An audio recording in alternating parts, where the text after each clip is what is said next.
Hello everyone. Welcome to Chilling Tales Archive. How was your day? No matter how your day went, welcome back to our regular nightly show, Immersive Horror Stories. These days, I saw an experience shared by a friend on the internet. She told a story about a terrifying incident that she personally encountered. What happened? Let's listen to it together. Her description goes something like this. Late one night, she and a girl were bored and decided to go out and find some entertainment. Finally, they decided to go to a nearby billiard hall to play billiard. After they got there, they played for a while.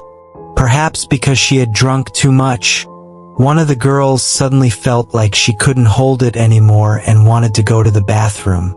This was their first time in the store, and they looked everywhere but couldn't find any sign for the bathroom. I had no choice but to ask the boss, who simply said, "We don't have a toilet in our store. If you want to go downstairs from the back door. There is a public toilet not far outside." The girl didn't think much about it and walked towards the back door alone. But when she pushed open the back door, she paused and hesitated for a few seconds. Why? On the one hand, the environment before her made her feel instinctively uneasy. Outside the back door was a dark, narrow staircase. The dim light could only illuminate 3 or 4 steps below, and the places below were all in vague shadows.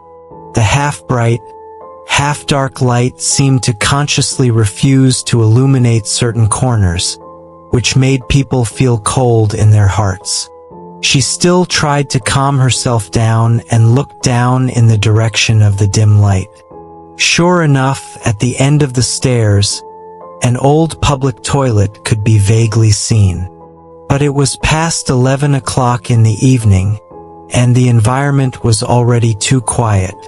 In addition, it was in the area behind a building, so you might not be able to see anything during the day. It was indeed particularly creepy to go there at this time. After much hesitation, she decided not to go alone. She turned and ran back inside, grabbing her friend's hand and saying, "Come with me." After all, when 2 people are together, even the most terrifying environment can be endured more easily. Next, they went downstairs together. Here I would like to add some structure. The back door of this building leads to a staircase that goes down along the wall, with a 90-degree turn at the bottom of the staircase. In other words, there is a solid wall on the right and an open space on the left, and you can see the end at a glance. And the toilet was right on the extension line of the direction they were going downstairs. Due to urgent physiological needs, the girl walked very fast and didn't pay any attention to her surroundings. But just as she walked quickly to the corner and was about to take a step, she was stunned. She said that although it was very dark there, she still caught a glimpse with her peripheral vision. At the bottom of the wall on the other side of the corner, there was a low wall made of broken bricks, estimated to be about 1.5 meters high. This was nothing, but when she glanced upwards, she saw a pair of bare feet standing on the brick wall. The feet were frighteningly white, and the posture was extremely unnatural, with the toes seeming to be grasping at something. She instinctively raised her eyes and looked up. She described it as a woman in a long skirt, barefoot, with her back pressed against the wall, standing stiffly on top of the brick wall. Imagine this scene. In the dead of night, in dim light and shadows, a woman stood straight against the wall, expressionless, nailed there motionlessly. The girl's heartbeat accelerated instantly, and she broke out in a cold sweat. But she subconsciously comforted herself. She might be one of the other customers in the store, hiding here to scare her friends. At this time, the girl behind also came down. She turned around and saw the woman and blurted out, "Oh my God!" Even the voice was filled with unconscious fear. When they both saw the woman clinging to the wall, even if they were only stunned for a few seconds, their nerves were already stretched to the extreme. Why? Because if the woman was really playing a prank, she should have smiled and said sorry after scaring a stranger. But she didn't. She had no expression on her face, as if her whole body had frozen. Her eyes were dull, and she stared straight in one direction, motionless. Although the two were terrified, they still didn't think of it in a supernatural way. On the one hand, they confirmed that it was a real woman with a face, feet, and movements, and it did not seem to be an illusion. On the other hand, they would rather believe that he was just a mentally ill person. But the problem is, no matter how scared I am, I can't hold it in anymore. They rushed to the toilet in 2 steps. When they arrived at the toilet door, the girl suggested, "Let's not go in together. One of us should go in first while the other waits outside. If something happens, we won't all be wiped out." The girl behind nodded and walked into the bathroom first. She stood guard at the door, but couldn't help but secretly glance at the wall. She didn't dare to look directly at it, and only dared to look up from time to time. But no matter how many times she looked, she remembered clearly. The woman remained motionless from beginning to end. Like a sculpture, she was stuck stiffly to the wall, and not even the wind could make the corners of her clothes flutter. After the girl in the bathroom comes out, it's her turn to go in. Just as she was about to go to the bathroom, she vaguely heard her friend outside the door, seeming to be talking to someone. She couldn't hear the specific content, but it sounded like a low conversation, a little muffled, like someone was explaining something. She felt relieved immediately. Maybe another customer came, or maybe the woman finally spoke up and was explaining or apologizing. She thought so, but when she came out of the bathroom, she asked her friend, "Who were you talking to just now?" The other party looked confused. "What? I was standing at the door the whole time and didn't talk to anyone. But I did hear someone talking outside." She frowned. The friend asked back, "Did you hear it wrongly?" There was indeed a gust of wind just now, and the sound might have been blown in by the wind. This back and forth conversation made the two of them even more horrified. They turned their heads together and looked at the wall again. That woman was still hanging there. Her posture did not change at all, and her eyes were still staring blankly in the same direction. There was no anger, no kindness, and even no consciousness in her eyes, just like an empty shell. At this point, they no longer dared to go back the same way. In the end, they had no choice but to bite the bullet and go back upstairs from another route. Back at the billiard hall, they went straight to the boss. The first thing was to pay the bill and leave, and the second was to ask the boss, "Is there always a woman stuck to the wall behind your store?" When the boss heard this, he was stunned. "Are you kidding? Who wouldn't go home at night and stick to the wall to scare people?" Seeing that he didn't believe it, the two girls became anxious. "We just saw it with our own eyes. Why don't you go and see it for yourself?" The boss was also a cautious person. After all, it was too risky to go down alone. So he called 2 employees to go out through the back door to check. As a result, you can guess, that wall was empty. The woman who was originally stuck to the wall just disappeared out of thin air. Gone. Let me stop here for a moment. That was the girl's complete experience. When I saw the comments section under this story, almost everyone guessed that the woman they saw was most likely a fake person. Regarding fake people, maybe you have heard of them, maybe you haven't. Let me briefly explain it here. The concept of pseudo-human first came from a horror short film on YouTube. It is described as an unknown creature that looks very similar to humans, but is completely different inside.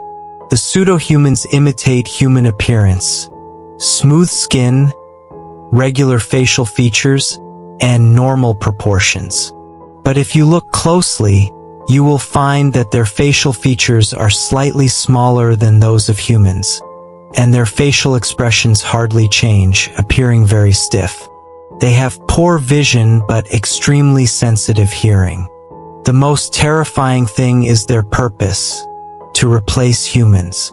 They imitate, learn, and observe silently, and slowly replace a person and become that person.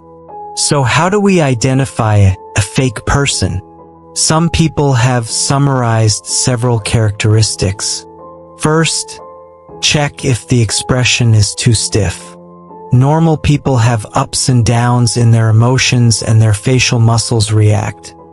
But the face of a fake person is like being covered with a thin layer of wax, mechanical and rigid. Second, whether the speech is stuck. When the pseudo-human imitates language, it often gets stuck, just like a system short circuit, with a sentence repeated back and forth and intermittently. Third, if a person stares at you in a crowd with a cold gaze that even makes you physically uncomfortable, then you should be careful.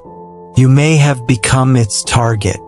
So here comes the question: what would happen if you were actually replaced by a fake person?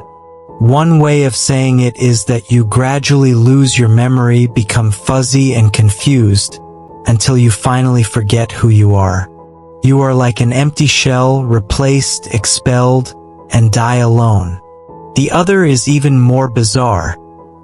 You will become another pseudo-person, completely separated from your original self, and continue to look for the next target.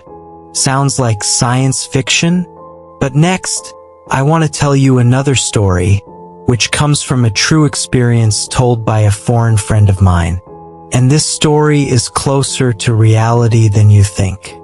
Some time ago, I accidentally talked about the topic of fake people with a foreign friend. He was silent for a moment, then suddenly said, "An old friend of mine seems to have really encountered this. This friend is called Danny, and he is just an ordinary good guy. Cheerful, kind, and helpful. He was almost the little son among his neighbors in the community where he grew up. Whether he is helping the elderly with shopping or accompanying children to practice basketball, Danny is always enthusiastic. Everyone says that he inherited his father's good temper and popularity. His family is also very easygoing, and friends from the neighborhood often gather at his house to chat, have dinner, and play games. His father never drives anyone away, and even often participates in their activities, like an older brother. This heartwarming scene lasted for many years, until one day, something happened to Danny. That year, Danny was a senior in college with 1 year left before graduation. But a sudden car accident broke all the peace. He was hit by a car at an intersection. Fortunately, his life was not in danger, but he suffered multiple fractures and had to take a leave of absence from school and return home to recuperate for at least half a year. At first, everyone felt sorry for him and felt bad for him. But Danny was a sunny person, and he was young and recovered quickly, so he was able to walk again soon. But the doctors and his family were still worried and insisted that he stay at home. It was during this period of doing nothing and recuperation that Danny encountered the most inexplicable thing in his life. We all know that young people are most afraid of being idle. Although they are taking care of their bodies, they have no place to vent their energy, which is more painful than having a broken bone. Danny was so bored staying at home that he got a telescope and lay on the second-floor windowsill every day to observe the people coming and going in the surrounding blocks. They live in an upscale residential area, and most of their neighbors are at work during the day. Except for a few people jogging in the morning, the streets are deserted. At first, Danny thought observation was quite interesting, and he would record which houses had people going out and at what time, like taking spy notes. But after 3 days, he got bored. There's no point, everyone remains the same. Just when he was about to give up this boring game and put away the telescope in the early morning, he accidentally saw a stranger. That morning, the sun had just risen and fog still covered the streets. Danny was doing his routine glance at the window when he suddenly saw a figure in a small park not far away. It was a man he had never seen before. He stood by the bushes in the far corner of the park, motionless, as if nailed to the ground. The man had no special features, he was dressed normally and had neatly combed hair. But the strange thing was that he was facing the direction where Danny was. Looking through the telescope, the distance was too far for Danny to see his face clearly, only a vague outline. At first he didn't pay much attention to it, thinking it was just a visitor or a passerby. But just as he took away the telescope, rubbed his eyes, turned around to pour a glass of water and came back, the man had disappeared. Just think about it. A person who was originally standing on the side of the road disappeared without a trace in just a few seconds. There was nothing to cover the surroundings, not even a tree where a person could hide. Danny shuddered at that moment, feeling an indescribable uneasiness in his heart. But the more this happened, the more he wanted to know who that person was. For the next whole day, he stuck the telescope to the window and looked for the figure almost all the time. But he never showed up again until the sun went down that day. He even began to wonder if he was seeing things or if he was dazzled. The next morning, Danny got up on time again and stood by the window. But he found that the small park was empty and the man did not appear. He felt relieved. Maybe he was just overthinking it. But just as he used the telescope to scan the closer row of residential areas, he suddenly froze. He saw the figure from yesterday was standing next to the outer wall of a building. The stranger's figure and posture were exactly the same as the day before. The only difference was that he was closer, standing closer to Danny's house. Danny's mind buzzed. He quickly dropped the telescope and cold sweat broke out on his forehead. He didn't even see the man's face clearly, but an intuition told him, it's the same person. It's not a coincidence. He tried to calm himself down, and when he mustered up the courage to pick up the telescope again a few minutes later, the man was gone again. Just then, the phone at home rang. Danny was startled by the sudden ringing of the phone. He walked quickly to the phone and picked up the receiver. It was my father's voice on the other end of the phone. But the strange thing is that the voice was intermittent, as if it was cut off and spliced together by someone, and each sentence could not be heard completely. At first Danny only heard snippets. Quick! Get out! Now! He spoke incoherently and kept repeating similar sentences. Danny's heartbeat quickened with nervousness. He shouted, "Dad, please make it clear. while trying to make sense of this strange conversation. But before he could ask more questions, the other party suddenly hung up. Click. There was only dead sound in the microphone. Danny felt like he was hit by a stick.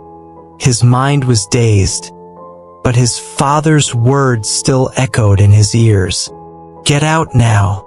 He hesitated for a second, then subconsciously ran to the door, opened it and stepped over the threshold. There was no one outside. The sun was cold, the streets were quiet, and there wasn't even a breath of wind. Danny stood in the doorway, looking around. No father, no one. Did I hear wrongly? Or is the signal bad? As he was standing in front of the door thinking, a familiar voice suddenly came from inside the room. Hey, Danny? What are you doing standing by the door?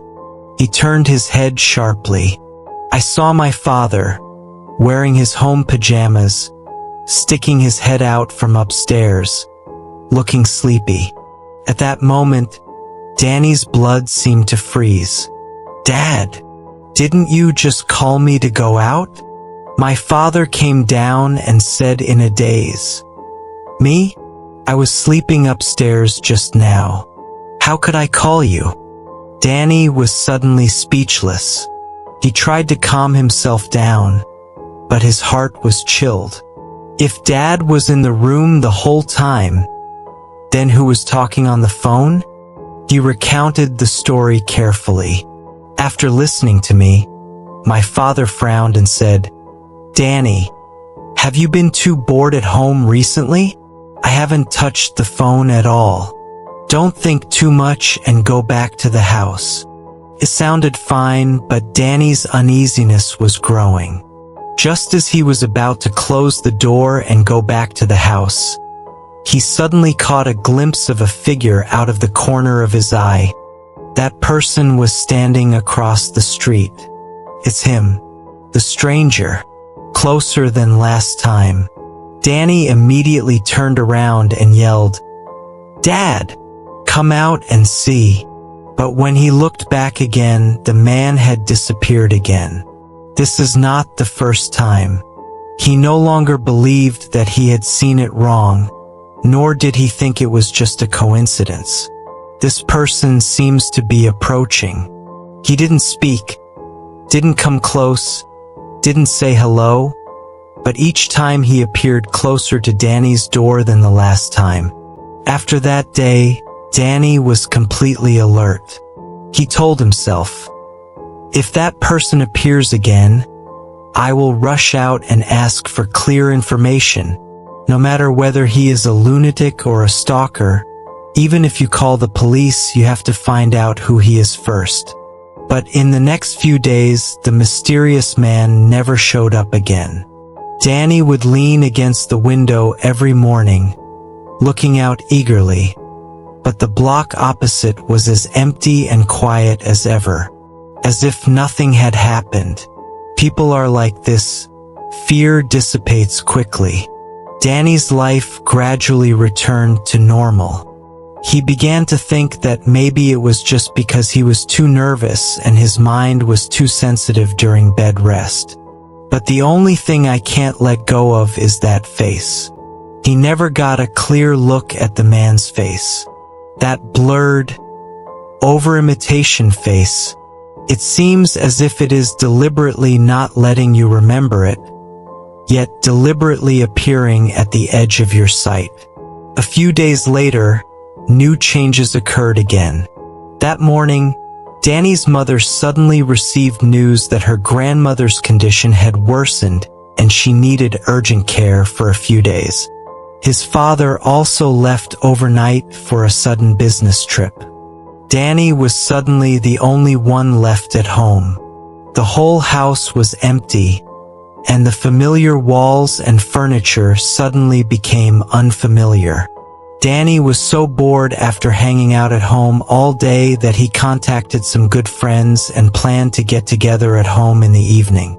They agreed to meet at 7 p.m., have a drink and chat, and entertain Danny.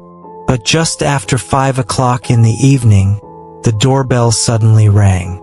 Danny was stunned and thought, "Why are my friends here so early?" He walked quickly to the door and opened it. The person standing at the door was not a friend, but a stranger.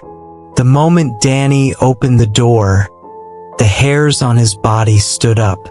He stared at the man at the door and was speechless for a moment. That was a stranger, but it doesn't seem completely unfamiliar. His shape, his posture, even his stance were all very similar to Danny himself. Not like, but almost identical. What's even weirder is that face. You say he has facial features and each part is in the right place, but when put together they look blurry and disjointed. You say he has no facial features, but I can clearly see the nose, eyes, and mouth, they are all there. This face looked like an imitation made of a piece of human fur. It lacked warmth and expression, and its eyes were as dull as glass beads. At that moment, Danny froze in place, sweat pouring down his back. Then that person spoke. The voice was as weird as the expression, intermittent, as if the player was repeatedly stuck. The man mumbled a few words. The syllables were jumbled. The tone was stiff. "Go home. I leave you." Every word sounded like chewed up stone, hard and heavy, devoid of emotion. Danny wanted to ask, but didn't know where to start. He even wondered if it was the language itself that he couldn't understand, or if the other party simply couldn't express himself. After the man finished speaking this paragraph, he suddenly stopped. Then, his glassy eyes looked straight into Danny's, cold as a well on a winter night. Danny was at a loss for words and could only bite the bullet and utter, "Did you come to the wrong door? I don't know you." After saying that, he quickly slammed the door shut and locked it. His heart was pounding and he took a few steps back, trying to calm himself down. But within a few seconds, the knocking on the door suddenly turned into violent banging on it. Boom! Boom! Boom! The sound wasn't like knocking on the door. It was more like trying to break the door open, like a wild animal biting at the bars. Danny reflexively turned and ran, rushing into the living room and picking up the phone, ready to call the police. However, before dialing the number, the sound of banging on the door suddenly stopped. It was so quiet it made my ears ring. He put down the phone hesitantly and slowly walked to the window to see if the person at the door was still there. He quietly parted a corner of the curtain and looked out. Empty. There was not a shadow on the porch. Danny sighed in relief and was about to move away from the window. But at that moment, he caught a glimpse of someone across the street. That person was standing in front of a house on the other side of the road. He stood straight, his hands dropped, looking at Danny expressionlessly. At the corner of his mouth, there was an almost imperceptible weird smile. That smile didn't look like happiness, but rather like a simulated emotion. Danny's legs went weak and he almost collapsed to the ground. He didn't have time to think about it and immediately stepped back from the window.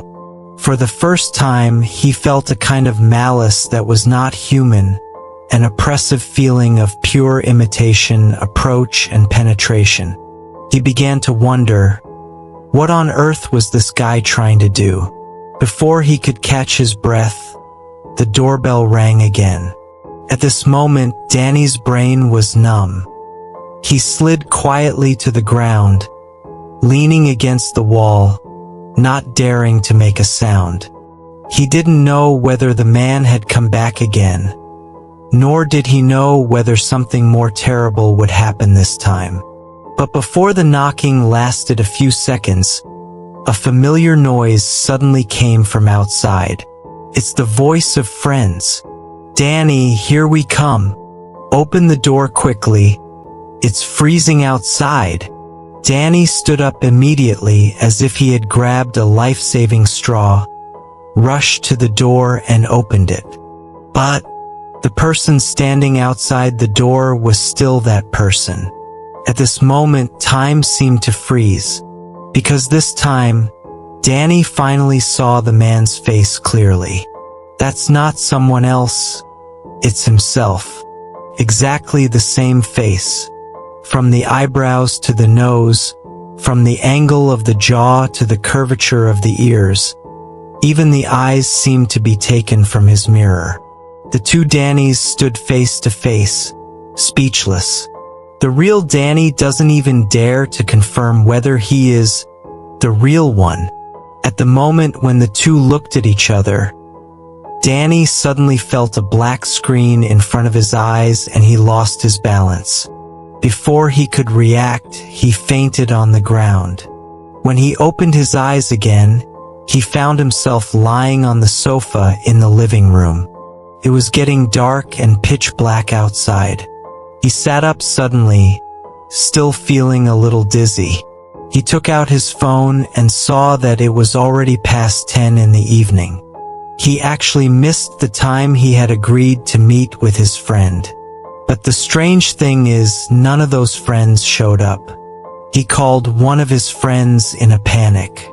The call was quickly connected, but when he was about to speak, he found that he couldn't utter a word, because the background noise on the other end of the phone was the sound of the operating room in the hospital. "Friends, we are anxiously waiting for the emergency treatment results at the hospital entrance." It turned out that at the agreed time, several friends arrived at Danny's door as scheduled, but they did not enter the house, because they found Danny lying outside his house, already unconscious. They quickly called the emergency number and sent him to the hospital. His injuries were not serious, but he was completely unconscious and could not be awakened. While the hospital was providing emergency treatment, the phone rang. "Danny." Several friends looked at each other. If that's Danny on the phone, then who is this person in the operating room right now? The air froze instantly. One of Danny's friends who grew up with him suddenly remembered something. When they were swimming together as children, he had noticed Danny has a small birthmark on his lower back near his spine. This is his unique mark. The most direct way to distinguish these two people is to look at the birthmark. They immediately asked a doctor to check. The test results made everyone gasp. The lower back of the man on the hospital bed was as clean as paper. There was no birthmark. When the news reached the other end of the phone, Danny, who was sitting at home, breathed a sigh of relief. Although he still couldn't figure out who the he in the hospital was, he could at least confirm, "You are the real you." He hung up the phone, stood up, and slowly walked to the mirror. The friend on the other end of the phone was still talking, and he subconsciously lifted up his clothes while listening. He wanted to confirm that the birthmark, a mark he had had since he was a child, was still there. But when he searched left and right, searching the entire lower back, he found the birthmark disappeared. At the same time, the news from the hospital had spread, because after a friend found Danny unconscious, he immediately notified Danny's father. That night, he rushed back overnight. Seeing that his son, sitting in the living room, was safe and sound, he breathed a sigh of relief and patted Danny on the shoulder. "I was scared to death. I thought something happened to you." After saying that, he went back to his room to rest. Everything seems to have returned to peace. Danny tried to calm himself down as well, but he couldn't stop wondering, who am I? And who is that guy in the hospital? He shook his head, forced himself not to think about it, and prepared to go back to his room to have a good sleep. But just as he walked past his father's door, he noticed that it was ajar.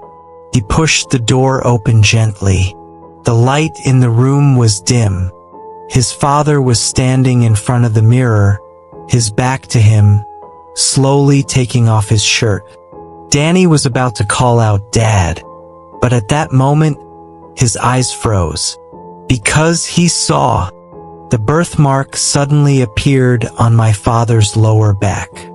The familiar outline, color, shape, it was exactly as he remembered it.